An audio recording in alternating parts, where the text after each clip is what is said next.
ఇది 100% పాళ్ళు ఇది హత్యే, నో డౌట్ ఎట్ ఆల్. ఒకటేంటంటే దేశవ్యాప్తంగా ప్రపంచవ్యాప్తంగా క్రైస్తవులంటే కుడి చెంప కొడితే ఎడం చెంప చూపించే వాళ్ళగా కనపడుతున్నారు. ఒకటి గుర్తుపెట్టుకోండి, అక్కడ ఒక ప్రార్థన చేసే గుంపు ఉంది, ప్రార్థన చేసే గుంపులు ఉన్నాయి, యుద్ధం చేసే గుంపులు కూడా ఉన్నాయి. ఇటువంటి దుస్సంఘటనలను ఉపేక్షించేది లేనే లేదు.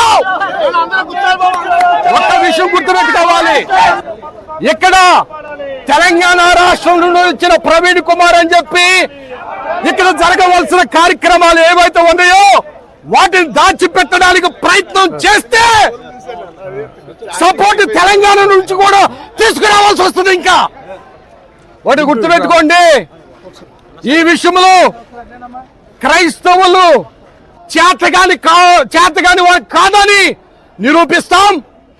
ఎంతవరకైనా తెగించడానికి రాష్ట్ర వ్యాప్తంగా క్రైస్తవులందరూ కూడా ఉద్యమించడానికి సిద్ధంగా ఉన్నాం. ఎందుకంటే బ్రదర్ అజయ్ క్రైస్తవుల మీద ఎక్కడైతే దాడులు జరుగుతున్నాయో ఆ ప్రాంతం మీద వెళుతూ మొట్టమొదలను తిప్పి కొడుతున్న ఈ వ్యక్తులు కూడా చంపుతామని చెప్పి బెదిరిస్తా ఉంటున్నారు. మీ ఉడత ఊపులకి చెంతకాలు రావు.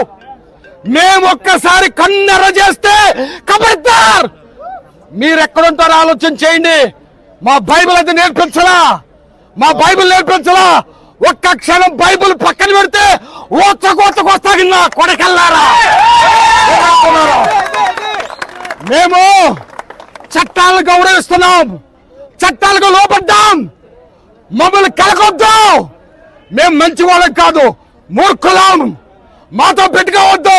రౌడీజం, గోండాయిజం అన్నిటిని వదిలిపెట్టి ఇక్కడికి వచ్చిన వాళ్ళం.